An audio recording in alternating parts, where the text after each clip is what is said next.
Barbara's in Springfield, Missouri. Hey, Barbara, your question for Anthony O'Neill and me.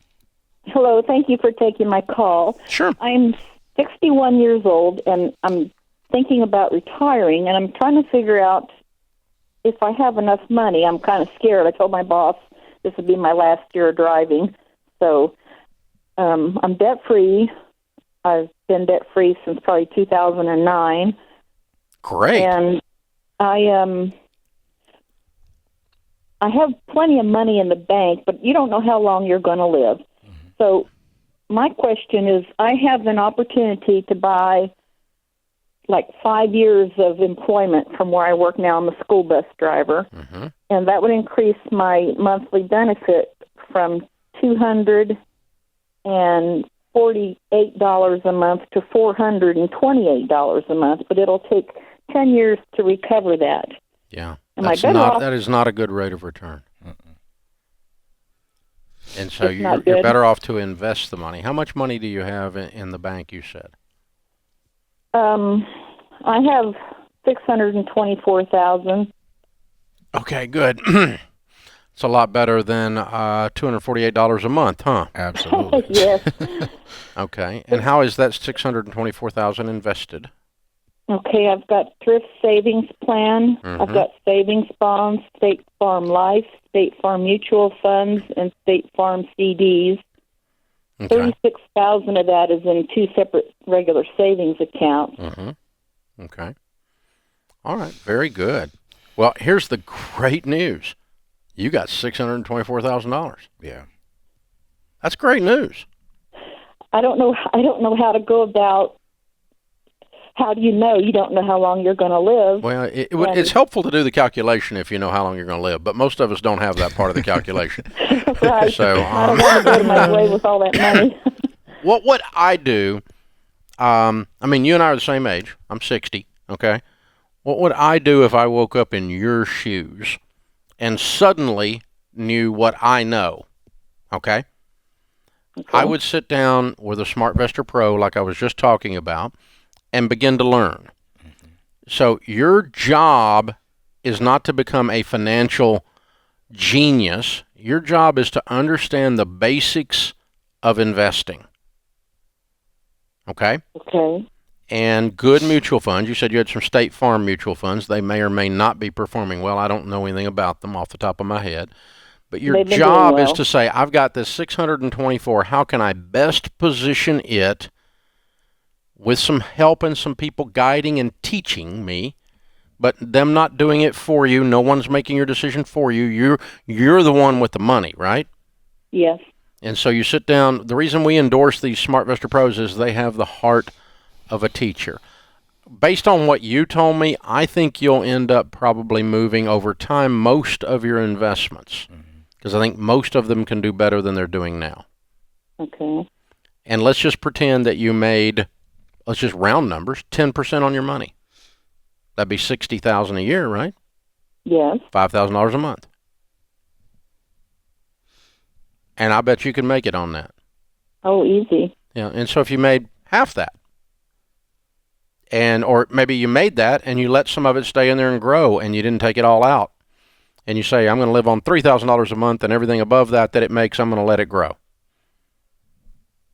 Okay? Oh, okay. As long as you're not hitting the actual goose that's laying the eggs, it lasts forever. Yeah. Mathematically. Meaning if you don't get into the 624, if you only take off what it creates and live on that, it'll create something every stinking year, right? I understand. Yeah, so you're going to be fine. You've done very, very well. Yeah. Okay. What's your home worth? My home? Mm-hmm. Well, I have a 160-acre farm, and I wouldn't take less than $400,000 for it. And so you're what we call a millionaire bus driver. How did you do that? Well, I had a real good job for a few years, and my parents taught me this when I was young, not to overspend. And no matter what kind of money I made, I always lived as if I were on minimum wage. And I have to admit, though, $200,000 of this is life insurance from my late husband, and my mother gave me $70,000 before she passed away. So not all this is mine per se. Hey, but 27% of your $1 million net worth came from someone else, and the rest of it you did. Yeah. I'm so proud of you. Very, very well done. Oh, thank you. So here's the my thing. My late husband and I did. Yeah, here's what I would do. State Farm might be okay for car insurance. They're not great for investments.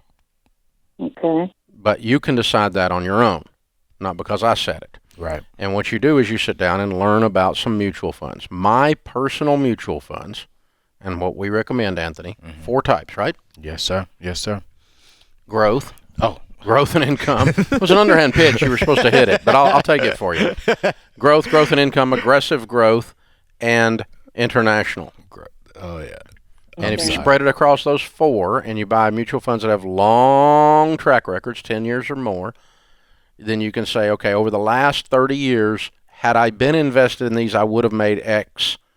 And as long as I live on something less than X, the goose will continue to lay the eggs. Does that make sense? It does. And I think you can do that. What do you live on now? I about $1,200 a month. Okay. So if we gave you a raise of 100% and your 624 was still growing, that would be a pretty nice situation for retirement. It would be very nice. Not counting the fact you get 248 on top of that. Right. Yeah, don't buy the retirement. Sit down with somebody and let's get your money invested well. Yeah. You have done so well, Barbara. So well. A millionaire bus driver. Millionaire bus driver, Dave. Sorry about that. I was waving at the kids leaving, but get to tell you're distracted with the audience. but the what's the point? I told my boss this year. Yeah. I don't think I'm gonna drive anymore. Right. I'm a millionaire. Self-made at that. 27% other than that is good. But now, Dave, let me ask you this question. A learning thing for me, from you. Having someone of that age in your age bracket saying they're coming close to retirement. Careful. I mean, I'm not calling you old. Careful. I'm calling you a young man. People like you. But Dave, would you recommend her sell the house if she could get $400,000 for it? No. Okay. Why wouldn't you not recommend that? But number one, she said she absolutely loves the place. Yes. It's 168 acres. Yeah, that's a lot. That's sweet. Yeah. Unless it's given her problems. Okay.